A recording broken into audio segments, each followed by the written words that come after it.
기원전 236년 지중해의 패권을 놓고 로마와 카르타고가 치열하게 대립하던 격동의 시대에 로마의 한 인물이 태어납니다. 그의 이름은 푸블리우스 코르넬리우스 스키피오. 훗날 로마를 구원하고 아프리카의 정복자라는 뜻의 아프리카누스 칭호를 얻게 될 위대한 영웅입니다. 당시 로마 공화국은 강력한 적 카르타고, 그리고 그들의 천재적인 전략가이자 불세출의 장군이었던 한니발 바르카와의 제2차 포엔이 전쟁으로 존망의 위기에 처해 있었습니다. 이 전쟁은 단순히 병력과 무기의 충돌을 넘어 당대 최고의 지성을 지닌 두 문명의 전략과 전술, 그리고 리더십이 맞붙는 머리와 머리의 대결이었습니다. 젊은 스키피오는 이 싸움의 본질을 꿰뚫어 보았고, 로마가 기존의 방식을 고수해서는 승리할 수 없음을 직감했습니다. 이제 그의 이름은 로마의 역사를 영원히 바꿀 인물로 기억될 것입니다.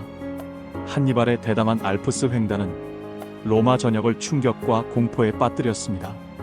이베리아 반도를 넘어 피레네와 알프스의 험준한 산맥을 코끼리 부대와 함께 돌파하여 이탈리아로 진격한 한니발의 전략은 당시 그 누구도 상상하기 어려운, 그야말로 경악할 만한 대담한 행보였습니다. 이러한 기습적인 공격에 로마군은 속수무책으로 당할 수밖에 없었고, 연이은 패배 속에서 로마의 자존심은 땅에 떨어졌습니다. 그 절정은 기원전 216년 이탈리아 남부에서 벌어진 칸나이 전투였습니다. 이 전투에서 8만에 달하는 로마군이 한니발의 완벽한 포위 전술에 의해 무참히 학살당하며 역사상 최악의 패배를 경험했습니다. 한니발은 중앙병력을 의도적으로 약화시키고 측면을 강화한 독특한 초승달 형태의 대형으로 로마군의 밀집 대형을 중앙으로 유인한 후 양 측면의 강력한 기병으로 로마군을 완전히 포위하여 섬멸하는 전술을 구사했습니다. 이는 고대 전쟁사에서 가장 위대한 전술적 승리 중 하나로 기록되어 있습니다. 당시 17세의 젊은 코르넬리우스 스키피오는 로마군 장교로 참전하여 이 끔찍하고 처참한 패배를 직접 목도했습니다.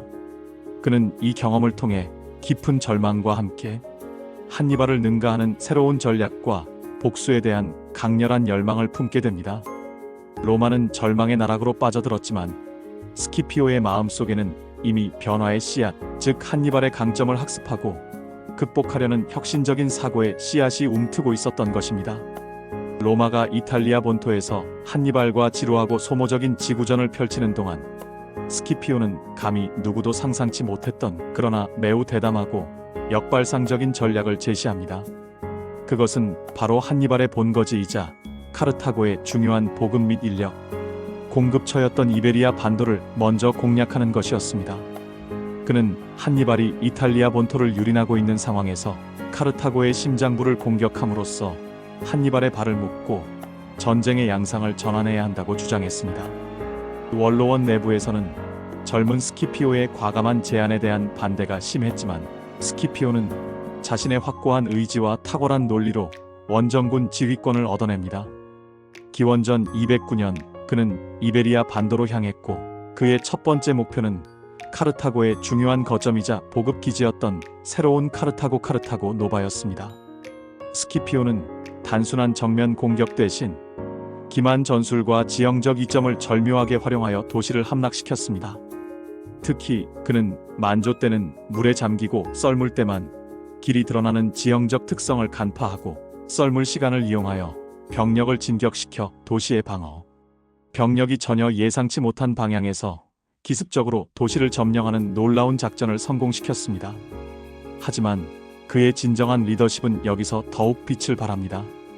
그는 적들을 무참히 짓밟거나 잔인하게 보복하는 대신 카르타고의 인질들을 조건 없이 풀어주고 현지 주민들에게 관용을 베풀었습니다. 스키피오는 단순히 싸움에서 물리적으로 이기는 것을 넘어 사람들의 마음을 얻고 새로운 동맹을 구축하는 것이야말로 진정한 승리임을 통찰하고 있었던 것입니다. 그의 관용은 적대적인 이베리아 땅을 로마의 확고한 기반으로 만들었으며, 이는 한니발의 엄격한 군율과 공포에 기반한 카르타고식 리더십과는 극명하게 대조되는 스키피오만의 특별한 지휘 방식이었습니다. 이베리아 반도에서의 성공적인 작전과 이러한 혁신적인 리더십을 통해 스키피오는 한니발의 전술을 철저히 분석하고 학습했습니다. 특히 칸나이 전투에서 한니발이 로마군을 완벽하게 포위 섬멸했던 그 전술을 역으로 이용하기 위한 연구에 몰두했으며, 이는 훗날 자마 전투에서 한니발에게 결정적인 패배를 안기는 밑거름이 됩니다. 이베리아 원정은 스키피오가 단순한 전술가가 아닌 고도의 전략가이자 통찰력 있는 리더임을 증명하는 중요한 전환점이었습니다. 이베리아 평정을 성공적으로 마친 스키피오는 로마로 돌아와 시민들의 열렬한 지지 속에 집정관에 선출됩니다. 그는 다시 한번 원로원의 보수적인 의원들의 반대에도 불구하고 아프리카 침공이라는 과감하고도 결정적인 제안을 내놓습니다. 그의 논리는 명확했습니다. 한니발이 이탈리아에 있는 한 로마는 계속 고통받을 것이며, 그를 이탈리아에서 불러내기 위해서는 카르타고 본토를 직접 공격하여 그들의 심장을 노려야 한다는 것이었습니다. 이 전략은 전쟁의 무대를 적의 본거지로 옮김으로써 한니발을 이탈리아에서 철수시키고 전쟁을 종식시키기 위한 유일한 길이라고 스키피오는 강력히 주장했습니다. 결국 그의 주장은 받아들여졌고 스키피오는 아프리카로 향하는 대장정을 시작합니다. 기원전 204년 로마 함대는 북아프리카 해안에 성공적으로 상륙합니다. 스키피오는 이곳에서 현지의 강력한 누미디아 부족장들과 동맹을 맺고 이들의 뛰어난 기병 전력을 로마군에 합류시킵니다. 당시 로마군은 기병 전력에서 한니발에게 열세였으나 누미디아 기병의 합류로 이 약점을 보완하고 오히려 우위를 점하게 됩니다. 이 소식은 이탈리아에 있던 한니발에게 빠르게 전달되었고, 결국 그는 사랑하는 고향 카르타고를 지키기 위해 15년간 머물렀던 이탈리아에서 철수할 수밖에 없었습니다. 이로써 제2차 포에니 전쟁의 종결을 알리는 최후의 운명적인 결전, 자마 전투가 다가오고 있었습니다. 두 명의 위대한 장군이 마지막 대결을 펼치기 위해 전장으로 향하는 순간이었습니다. 기원전 202년 운명의 자마 평원에서 스키피오와 한니발은 전장의 지휘관으로서 처음이자 마지막으로 직접 맞붙게 됩니다. 한니발은 이 전투에서도 자신의 주력 부대인 코끼리 부대를 전면에 배치하여 로마군의 대형을 무너뜨리고 혼란에 빠뜨리려 했습니다. 그 뒤에는 경무장 보병, 그 다음에는 중무장 보병을 배치하여 로마군을 소모시키고 지치게 만든 후 마지막으로 자신의 최정예 병력을 투입하여 결정타를 날리는 3단계 전술을 계획했습니다. 이는 한니발 특유의 치밀하고 계산된 전술이었습니다. 하지만 스키피오는 이미 이베리아에서의 경험과 철저한 연구를 통해 한니발의 전술을 꿰뚫어 보고 있었습니다. 그는 한니발의 코끼리 부대에 대비하여 로마 보병대를 만입을 대형이라는 유연한 대형으로 배치하고 그 사이에 넓은 간격을 두어 마치 골목길처럼 보이게 했습니다. 즉, 보병대 사이에 통로를 만들어 코끼리들이 그 통로를 따라 안전하게 지나가도록 유도한 것입니다. 이 독창적인 전술은 한니발의 코끼리 돌격으로 인한 로마군의 직접적인 피해를 최소화하는 데 결정적인 역할을 했습니다.